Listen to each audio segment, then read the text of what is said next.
ભાઈ શું રાયડું નાખે છે પણ? હા, એક સારા સમાચાર હે અને એક ખરાબ સમાચાર હે. પેલા કયા સંભળાવું ઈ કયો? પેલા હારા સમાચાર સંભળાવ. તો ભાઈ હારા સમાચાર ઈ હે કે આખા ગુજરાતમાં ડોનમાં પેલા નંબરે તમારું નામ આવ્યું. અરે વાહ ભાઈ વાહ.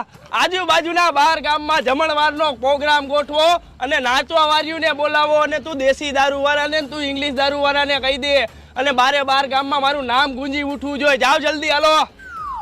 અરે ભાઈ એટલા બધા રાજી થાવમાં હજી એક આ બીજા ખરાબ સમાચાર હે ઈ તો સાંભળી લ્યો પેલા. હા તો એ ખરાબ સમાચાર સંભળાય. હા ભાઈ, તો બીજા ખરાબ સમાચાર ઈ હે કે તમે જ્યાં દેખાવ ને ત્યાં એન્કાઉન્ટર કરવાનો ઓર્ડર હે. એન્કાઉન્ટર નું નામ સાંભળીને હારા ડોને ભાગે અને મારે ભાગવું જોઈએ નક્કી મારો વારો ચડી જાય.